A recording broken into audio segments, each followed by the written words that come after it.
आज हम लोग 3.6 चैप्टर इलास्टिसिटी पढ़ेंगे, प्रत्यास्था पढ़ेंगे। इलास्टिक शब्द सुनते ही हमारे दिमाग में क्या बात आती है? एक रबर बैंड या स्प्रिंग। जब भी हम एक रबर बैंड को खींचते हैं और छोड़ देते हैं तो पुनः वह अपनी पहले वाली स्थिति में या अपने पहले वाले शेप में आना चाहता है।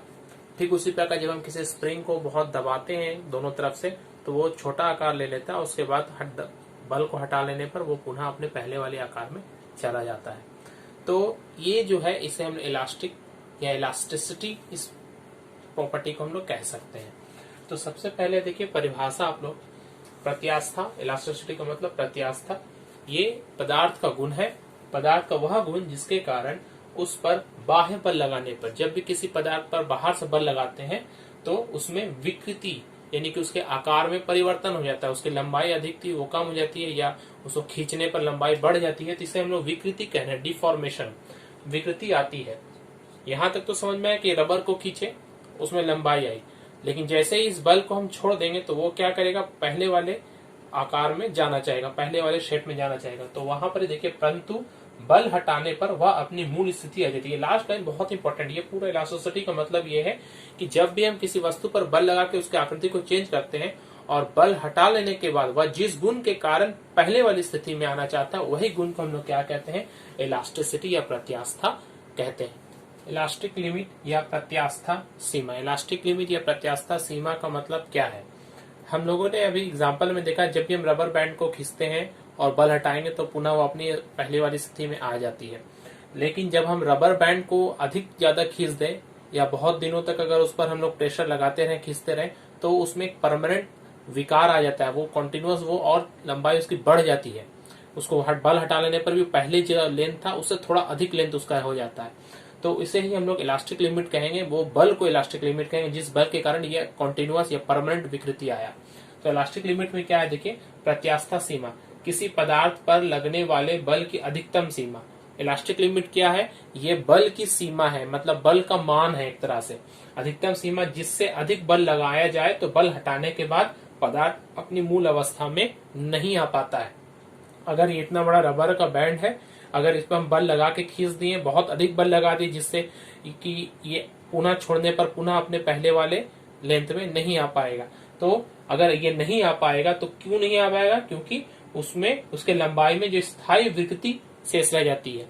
लंबाई अगर वो 1 मीटर का अगर वो रबर बैंड था, उसको हमने बहुत ज्यादा बल लगा खींच दिया तो उसमें 1 सेंटीमीटर अधिक से अधिक 1 सेंटीमीटर और उसका लेंथ बढ़ गया। तो इसे हम लोग क्या कहेंगे? इलास्टिक लिमिट कहेंगे। स्ट्रेन या विकृति, इसे समझने से के लिए अगर हम लोग एक तार का एग्जांपल ले तो सबसे बेटर हमें समझ में आएगा। मान लेते हैं कि किसी दीवार से एक पतला सा तार, तांबे का या कोई एल्युमिनियम, किसी भी धातु का तार हम लोगों ने लटका कर रखा है और उस धातु के तार में नीचे एक भार हमने लगा दिया है। ये भार बटखारे के रूप में हो सकता है या कोई भी भारी वस्तु।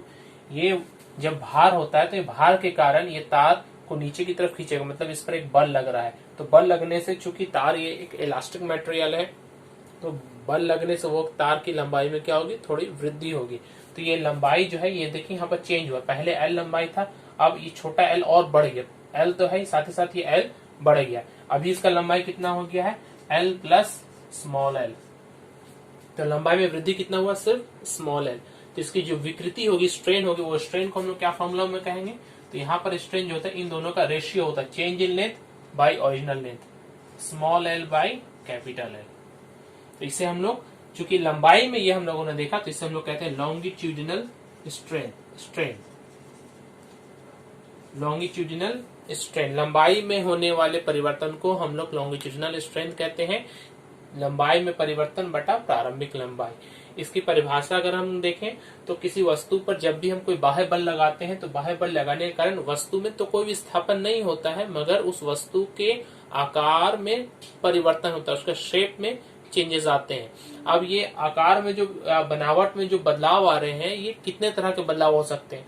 तो हम लोग देखते हैं ये 3 तरह के बदलाव हो सकते हैं। अगर लंबाई में हो तो उसका एग्जांपल मैंने आपको बताया लॉन्गिट्यूडिनल स्ट्रेन। इसी तरीके से आकार में भी वो चेंज हो सकता है। जैसे कि एक बुक है अगर हमारे पास में, वो या बॉक्स है अगर मान लेते हैं,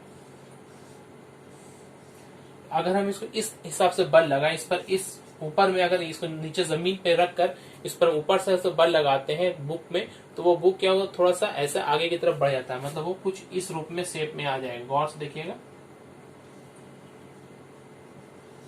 ये ऐसा हो जाएगा। नीचे तो फिर से मतलब ऊपर वाला थोड़ा हिस्सा आगे चला जाएगा। तो ये जितना डिग्री का यहाँ पर चेंज होता है, इसको अगर हम एंगल थीटा बोले, 30 डिग्री या 3 डिग्री या 4 डिग्री जो भी एंगल है, ये इस एंगल के मान को ही हम लोग यहाँ पर क्या क्या कहेंगे, शियर स्ट्रेन। ये लॉन्गिट्यूडनल था, तो यहाँ पर क्या हो गया, शियर स्ट्रेन। इसका नाम देंगे क्या, शियरिंग या शियर। शियर का मतलब होता है शेप में परिवर्तन। और इसी तरीके से अगर कोई एक बॉल है, गेंद है, उसको हम लोग चारों तरफ से दबा रहे हैं तो उसके आयतन में क्या होती है, कमी आ जाती है। या उसको अगर हम खींचते हैं तो उसके आयतन में क्या होती है, वृद्धि हो जाती है। तो आयतन में जब चेंज हो तो उसे हम लोग क्या कहेंगे, वॉल्यूम स्ट्रेन कहेंगे, वॉल्यूम स्ट्रेन।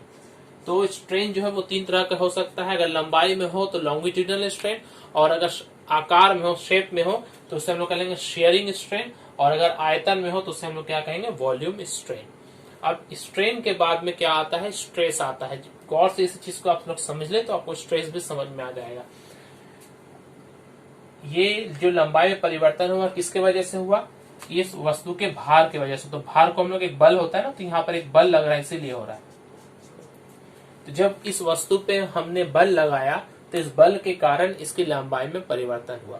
लंबाई में परिवर्तन हुआ, इसका मतलब क्या है, इस तार को अगर हम बड़ा करके देखें, फॉर एग्जाम्पल यहाँ पर एक बड़ा सा सेक्शन बना कर देखें चौड़ा करके, ये तार के अंदर का हिस्सा यहाँ पर दिखा रहे हैं, तो इसमें तार में सॉलिड है, ये ठोस है, तो इसमें कुछ अणु होते हैं जिनकी दूरी बहुत ही कम होती है, बहुत नजदीक होते हैं। जब इन पर बल लगा के खींचा जाता है तो अणुओं के बीच की दूरी क्या होती है, बढ़ती है। मगर ये अणु क्या होते हैं, इनमें एक टेंडेंसी होती है, अगर जैसे ही बल को हटा दिया जाए तो ये पहले वाले अपने स्थान में चला जाएगा। तो जब ये इसको हम, जैसे स्प्रिंग को जब हम खींचते हैं तो छोड़ देने पर वापस उसी अपने स्थान पर चला जाता है, उसी तरीके से ये तार में जब हमने बल लगाया तो ये जो अणुओं के बीच की दूरी बढ़ गई। अब इस बल को जब हम हटा लेंगे तो ये अणुओं के बीच में जो दूरी बढ़ गई थी, तो ये अणु क्या होंगे, आपस में नजदीक जाने की चेष्टा करेंगे। तो ये जिस बल के कारण अगर चेष्टा करेंगे, उसी को अगर हम क्षेत्रफल पर निकाले, प्रति इकाई क्षेत्रफल पर, तो उसे ही हम लोग कहते हैं स्ट्रेस। फिर से इसको समझिए, यह न्यूटन का 3rd नियम भी हम लगा सकते हैं। न्यूटन के 3rd नियम में क्या कहता है कि जब हम किसी वस्तु पर बल लगाते हैं, किसी बॉडी पर, तो ठीक उसका एक प्रतिक्रियात्मक बल उसकी दूसरी वस्तु पर उत्पन्न होता है। तो ये वस्तु पर एक नीचे की तरफ बल काम कर रहा है, तो इस तार पर क्या होगा, ऊपर की तरफ एक बल काम करेगा। ये इसके अंदर, ये दोनों में फर्क क्या है, ये बल बाहर से हम लगा रहे हैं, और ये वस्तु के अंदर जो बल उत्पन्न हो रहा है, उस बल को ही हम लोग यहाँ पर क्या कहते हैं, स्ट्रेस कहते हैं, या प्रतिबल कहते हैं। मतलब बल का ये प्रतिबल है, समझ में आया। स्ट्रेस या प्रतिबल, किसी वस्तु पर बाह्य बल लगाने से उसमें आंतरिक प्रतिक्रिया होती है। ये हमने न्यूटन के नियम से समझ सकते हैं। जब भी हम इस वस्तु को अगर नीचे की तरफ खींचना चाहेंगे तो ये वस्तु में एक ऊपर की तरफ प्रतिक्रिया बल हमेशा कार्य करता है। न्यूटन का 3rd नियम ये है, उसमें आंतरिक प्रतिक्रिया कार्य करती है वस्तु के इकाई क्षेत्रफल पर। इस बल को अगर हम उसके क्षेत्रफल से भाग कर दें, क्षेत्रफल कहने का मतलब अगर ये वस्तु, तो इसका ये नीचे का जो क्षेत्रफल आप देख रहे हैं, गोलाकार क्षेत्रफल, ये हुआ क्षेत्रफल। इकाई क्षेत्रफल पर कार्य करने वाले बल को हम क्या कहेंगे, स्ट्रेस कहेंगे। तो स्ट्रेस जो है, ये फॉर्मूला क्या हो जाएगा, फोर्स, कौन सा फोर्स, आंतरिक प्रतिक्रिया वाला फोर्स बटा क्षेत्रफल। मगर यहाँ पर ध्यान दें, ये आंतरिक प्रतिक्रिया जो हम कह रहे हैं, इसे तो मापा नहीं जा सकता, हम इसे कैसे मापेंगे। मगर हम ये जानते हैं कि हम जो बल लगा रहे हैं बाहर से, वो बल और ये प्रतिक्रिया बल बराबर होते हैं। इसलिए अगर हमको एग्जाम में कहा जाए कि प्रतिबल क्या है, तो प्रतिबल जो है वो प्रति इकाई क्षेत्रफल पर कार्य करने वाला आंतरिक बल है। मगर उसकी जो माप है वो बाह्य बल से की जाती है, क्योंकि आंतरिक बल मतलब जो अंदर में जो तार का जो बल लग रहा है और बाहर में जो उसको हम बल लगा रहे हैं, दोनों आपस में चूंकि बराबर होते हैं और उसे हम माप सकते हैं बाहरी बल को। इसलिए जब हम स्ट्रेस निकालेंगे तो बाहरी बल को क्षेत्रफल से हम भाग करेंगे। Stress is equal to force by area. अब इस स्ट्रेस को अगर हम देखें तो ये एक, पहले हम लोगों ने पढ़ा है प्रेशर के बारे में, हम लोगों ने पढ़ा है 9th क्लास में ही प्रेशर के बारे में हम लोगों ने पढ़ा है। तो प्रेशर का फॉर्मूला क्या होता है, इकाई क्षेत्रफल पर कार्य करने वाले बल को हम क्या कहते हैं, प्रेशर कहते हैं। मगर स्ट्रेस और प्रेशर दो अलग अलग चीज है। प्रेशर क्या है, जब बाहरी बल लगाते हैं किसी वस्तु पर, उसको क्षेत्रफल से भाग करते हैं, तब जाके वो प्रेशर होता है। और स्ट्रेस क्या है, ये आंतरिक बल को लगाने पर उत्पन्न होता है। तो दोनों में आपको अंतर समझना होगा। प्रेशर अलग चीज है और स्ट्रेस अलग चीज है। दोनों को फॉर्मूला एक है, मगर दोनों की परिभाषाएं अलग अलग है। इस स्ट्रेस को अगर हम यूनिट निकालना चाहे तो फोर्स यूनिट क्या होती है, न्यूटन, और एरिया के क्या होती है, मीटर स्क्वायर। ऐसा सिस्टम में इसका इकाई हो जाएगी न्यूटन पर मीटर स्क्वायर। और इसका जो डायमेंशन है, वीमा है, ये ठीक पहले जैसा ही, जैसे प्रेशर में होता है वैसा ही हो जाएगा, M L minus T minus 2। Which one is more fundamental, stress और स्ट्रेन? स्ट्रेस और स्ट्रेन में कौन अधिक मौलिक है? मौलिक कहने का मतलब है कौन पहले आता है। तो हम एक सीक्वेंस पढ़ेंगे, जब हम किसी तार पर बाहर से बल लगाते हैं तभी न जाकर उसमें विकृति उत्पन्न होती। तो सबसे पहले बाहरी बल, एक्सटर्नल फोर्स, उसको हम लोग एक्सटर्नल फोर्स कहते हैं। एक्सटर्नल फोर्स देने के बाद उस वस्तु में एक विकृति आती है, मतलब स्ट्रेन होता है जिसे हम विकृति कहते हैं। और जब वस्तु में वो विकृति आ जाती है, अणुओं के बीच की दूरी बढ़ जाती है, तब जाकर उसमें प्रतिक्रियात्मक बल कार्य करता है, यानी कि वो स्ट्रेस उत्पन्न होता है। तो हमने क्या देखा, बल लगा रहे हैं बाहर से, पहले स्ट्रेन हो रहा है, उसके बाद स्ट्रेस हो रहा है। तो कौन अधिक मौलिक हो गया, स्ट्रेन अधिक मौलिक हो गया। इसलिए हम लिखेंगे कि स्ट्रेन स्ट्रेस से अधिक मौलिक है, क्योंकि स्ट्रेन जो है वो पहले उत्पन्न होता है, किसी वस्तु में विकृति पहले उत्पन्न होती है, और विकृति उत्पन्न होने के बाद उस वस्तु में आंतरिक बल की उत्पत्ति होती है, जिससे कि प्रतिबल यानी स्ट्रेस उत्पन्न होता है। क्लियर हो गया। अब हम लोग हुक्स लॉ को पढ़ेंगे। हुक्स लॉ क्या है? हुक्स लॉ इलास्टिक लिमिट के भीतर। इलास्टिक लिमिट क्या है? ये बाहरी बल की अधिकतम सीमा है जहां तक कोई वस्तु इलास्टिक प्रॉपर्टी को, इलास्टिक बिहेवियर फॉलो करता है, उसके बाद वो इलास्टिक बिहेवियर फॉलो नहीं करता है। तो इलास्टिक लिमिट के अगर भीतर हो, मतलब जो बल मैक्सिमम लिमिट है उससे हम अगर कम लगाएंगे इलास्टिक लिमिट, तो वस्तु में उत्पन्न विकृति, जो स्ट्रेन उत्पन्न होती है, वो उस पर कार्य करने वाले प्रतिबल के समानुपाती होती है। मतलब हम जितना ज्यादा उस पर बल लगाएंगे, विकृति जितनी अधिक उत्पन्न होगी, ठीक उतनी ही अधिक प्रतिबल भी उत्पन्न होगा। अर्थात स्ट्रेन और स्ट्रेस जो है वो आपस में क्या है, समानुपाती होती है। Stress is proportional to strain. प्रतिबल और विकृति एक दूसरे के समानुपाती होती है। जब भी समानुपात का साइन हटा देते हैं, एक स्थिरांक देते हैं। तो यहाँ पर हम लिखेंगे स्ट्रेस इज इक्वल टू कोई भी कांस्टेंट हम कह सकते हैं। फॉर एग्जांपल हम यहाँ पर k कहते हैं, k into constant, sorry k into strain. यहाँ k क्या है, k कांस्टेंट है। तो stress by strain is equal to k। ये k जो है इसे हम लोग कहते हैं मॉड्यूलस ऑफ इलास्टिसिटी। क्या कहते हैं? Modulus of elasticity. के एक स्थिरांक है जो पदार्थ की प्रकृति पर निर्भर करता है, अलग अलग पदार्थों के लिए अलग अलग होता है। ये स्ट्रेस और स्ट्रेन का अनुपात होता है, मतलब किसी भी पदार्थ में जो विकृति उत्पन्न होती है और उसमें जो प्रतिबल उत्पन्न होता है, उन दोनों का अनुपात प्रतिबल बटा विकृति हमेशा स्थिर होता है। इस स्थिरांक को हम लोग कहते हैं मॉड्यूलस ऑफ इलास्टिसिटी, या सिंपली अगर हम कहें इलास्टिक मॉड्यूलस।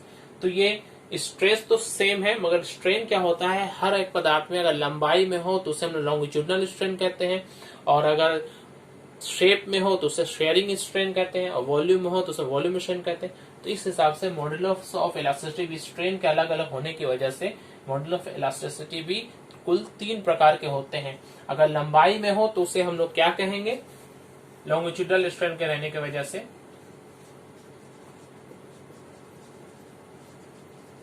लॉन्गिट्यूडनल स्ट्रेन अगर होगा तो ये मॉड्यूलस ऑफ इलास्टिसिटी को हम लोग कहते हैं यंग्स मॉड्यूलस। यंग वैज्ञानिक का नाम है, उनके आधार पर रखा गया है यंग्स मॉड्यूलस।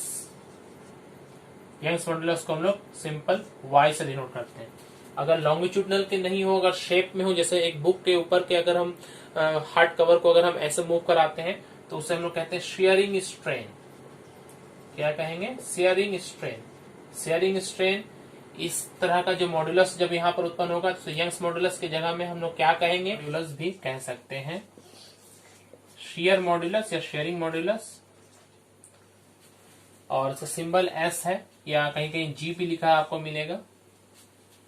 एक और होता है जब आयतन में जब परिवर्तन होता है उसे हम लोग वॉल्यूम स्ट्रेन कहते हैं, और इसके कॉरस्पॉन्डिंग में जो मॉड्यूलस होगा उसे हम लोग बल्क मॉड्यूलस कहते हैं। बल्क का मतलब एज अ होल, सब के बल्क मॉड्यूलस, इसे लोग बीटा से डिनोट करते हैं, या वॉल्यूम मॉड्यूलस भी आप चाहे तो कह सकते हैं। और शेयरिंग मॉड्यूलस का एक और नाम है रिजिडिटी मॉड्यूलस। रिजिडिटी मॉड्यूलस, कठोरता, दृढ़ता जिसे हम लोग कह सकते हैं। तो यहाँ पर हमने देखा 3 तरह का मॉड्यूलस हो सकता है, यंग्स मॉड्यूलस, शेयरिंग मॉड्यूलस और बल्क मॉड्यूलस। हमें सिर्फ यंग्स मॉड्यूलस के बारे में ही अभी पढ़ना है। तो यंग्स मॉड्यूलस मतलब y equal to longitudinal stress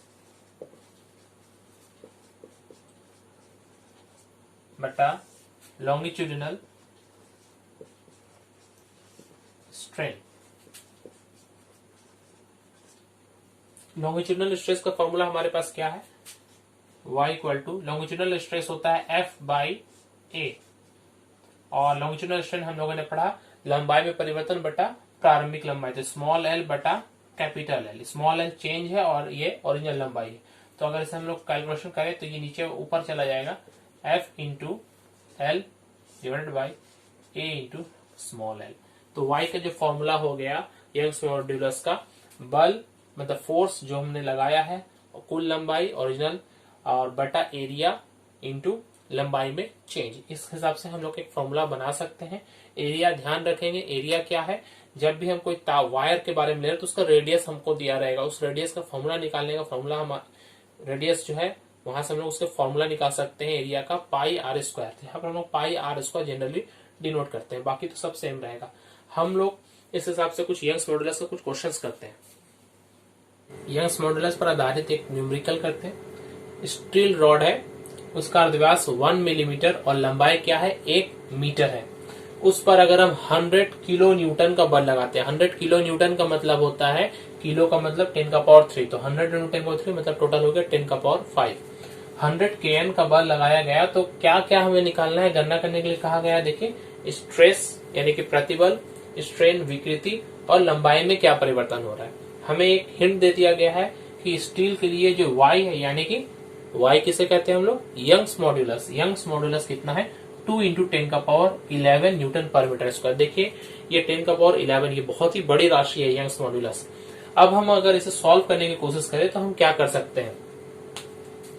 तो हमारे पास यंग्स मॉड्यूलस दिया हुआ है, हमें स्ट्रेस और स्ट्रेन निकालना है। स्ट्रेस के लिए फॉर्मूला क्या होता है, फोर्स बाई एरिया। यहाँ पर देखिए फोर्स दिया हुआ है और एरिया हम यहाँ से निकाल सकते हैं। तो हम सबसे पहले स्ट्रेस ही निकालें, ए नंबर मैं पहले कर रहा हूँ। Stress is equal to force by area. Force कितना है 100 किलो का मतलब 10 का पावर 3। एरिया का पहले मैंने बताया 1 मिलीमीटर अर्धव्यास है, तो फॉर्मूला क्या था पाई इंटू आर स्क्वायर। पाई का मतलब 3.14, आर का मतलब 1 मिलीमीटर का स्क्वायर। 1 मिलीमीटर को पहले आप लोग मीटर में बदलेंगे, तो 1 मिलीमीटर को जब मीटर में बदलते हैं तो कितना आता है, 1 mm का मतलब होता है 10 का पावर 3 -3 मीटर।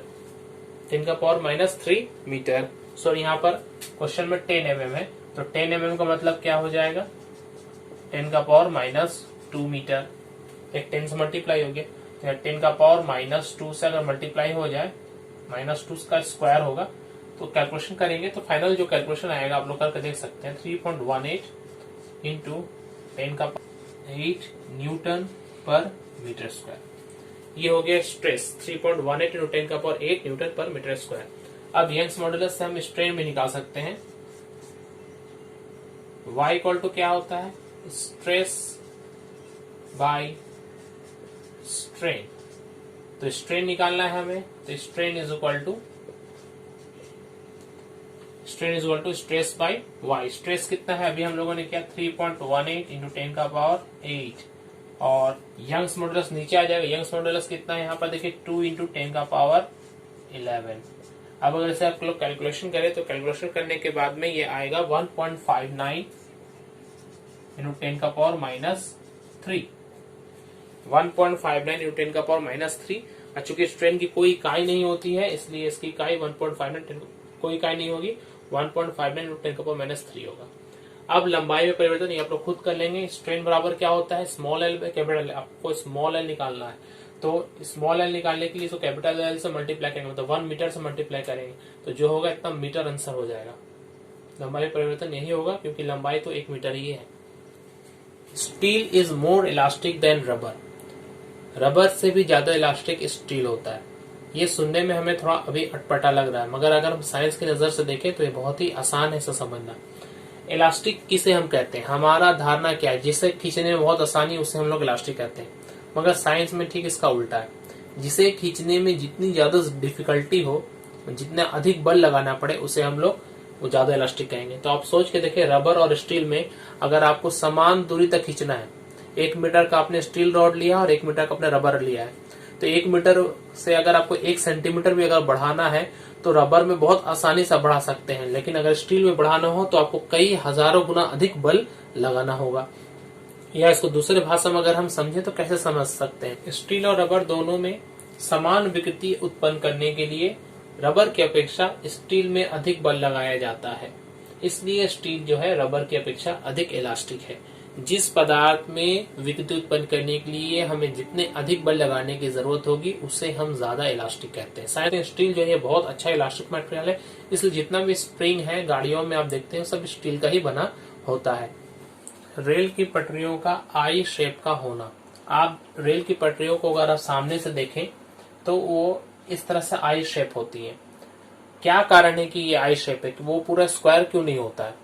तो इसके लिए समझने के हम लोग देखते हैं, इलास्टिसिटी का ही यहाँ पर हम लोग ज्ञान लगाते हैं। इलास्टिसिटी के एप्लीकेशंस में आपको देखा जाएगा कि रेल की पटरी है सिर्फ क्यों, जितने भी आप पिलर्स देखते हैं, जैसे ब्रिज के नीचे जो पिलर्स होते हैं वो भी इस तरह के शेप के ही होते हैं, वो भी टी के आई के आकार के ही कुछ ऐसा होते हैं। ये जो ब्रिज आप लोग देखते हैं इसके ऊपर में एक ब्रिज पूरा लगा होता है, तो ये जो शेप है ब्रिज का, नीचे का जो पिलर का शेप है, ये आई शेप का क्यों होता है? तो आई शेप का होने का कारण क्या है उसे अगर हम समझ, एक ब्रिज है, ब्रिज के ऊपरी हिस्सा दिखा रहा है, तो इस ब्रिज पर जब भार पड़ता है तो ये कुछ इस तरफ से झुक जाता है नीचे की तरफ, तो इसमें विकृति आती है, और विकृति के फलस्वरूप क्या होगा, इसमें प्रतिबल आएगा। तो अगर ये ज्यादा झुक जाए तो प्रतिबल की सृष्टि अधिक होगी, और ये ऊपर वापस जब आएगा तो यहाँ पर दुर्घटना होने की संभावना, ये टूट सकती है। तो हम लोग क्या देखते हैं, जब ये झुकता है तब क्या इसमें फंक्शन है, तो यहाँ के जो अणु है ये नजदीक की तरफ आना चाह रहे हैं, मतलब ये जो लंबाई है ऊपर के देखिए ये कम हो गया, अंदर की तरफ गया तो ये लंबाई सिकुड़ रहा है, कम आ रहा है, और नीचे के जो है ये पहले ऐसे था, ये ऐसा होने का मतलब ये फैल रहा है, दूर जा रहा है बाहर की तरफ। लेकिन ये बीच का जो रीजन है इस पर कोई बल कार्य नहीं कर रहा है, ये न्यूट्रल लाइन हम कह सकते हैं, ये न्यूट्रल लाइन है। तो इसको हम लोग क्या करना है, अगर हम लोग इस पर अधिक से अधिक बल लगाए, मतलब अधिक से अधिक इसमें टेंशन काम करे मगर ये टूटे नहीं, अगर हमें ये देखना है तो इसी के लिए हम लोग क्या करते हैं, इसको आई शेप ऐसा बनाते हैं। इसका यहाँ पर जो ब्रिज होता है, आई शेप क्यों बनाते हैं? आई शेप बनाने का कारण ये है कि भार जो है वो सिर्फ और सिर्फ ये ऊपरी हिस्से में और निचले हिस्से में ही कार्य करता है, बीच के हिस्से में कोई भार नहीं कार्य करता। अगर हम इसे पूरा ठोस बना दे तो वो मटेरियल की क्या होगी, बर्बादी होगी। तो हमें मटेरियल की बर्बादी नहीं करना है, कम खर्च में ही इसे अधिक मजबूत बनाना है। तो अधिक मजबूत बनाने के लिए हम क्या कर सकते हैं, आई है ये जो गहराई है, चौड़ाई है, इस चौड़ाई को अगर हम बढ़ा दे, चौड़ाई को, मेरा काम क्या है, मेन इस चौड़ाई को बढ़ाना है। जितना हम इस गहराई को या चौड़ाई को बढ़ाएंगे ये उतना ज्यादा मजबूत होगा। तो ये चौड़ाई को बढ़ाने के लिए सिर्फ ऊपर और नीचे अगर बढ़ा देंगे तो मेरा वही काम होगा जो पूरे चौड़ाई को या गहराई को बढ़ाने पर होता है। तो हम इसे सिंपल आई शेप बनाकर भी कर सकते हैं। याद रखिएगा, ब्रिजेस और इस तरह के जो पटरियां होती है उनका हम शेप क्या रखते हैं, आई शेप में रखते हैं। इलास्टोमर्स, इलास्टोमर्स उस तरह के पदार्थों को कहते हैं जिनको जितना अधिक भी खींच ले हम और छोड़ दे तो वापस अपने पहले वाली स्थिति में ही आ जाती हैं। तो जैसे एग्जांपल है रबर और हार्ट मसल्स, इस तरह के जो पदार्थ है, हार्ट, हमारे हार्ट मसल्स भी, ये बहुत स्थायी रूप से इसमें कोई विकृति नहीं आती है, पुनः अपने फंक्शन जब करता है तो ये पुनः अपनी वाली स्थिति में आ जाता है। तो अधिक से अधिक विकृति करने पर भी यह अपने मूल आकृति पर अगर वापस आ जाए तो उसे हम लोग क्या कहेंगे, इलास्टोमर्स कहेंगे। इनका यंग्स मॉडुलस जो है ये बहुत कम होता है।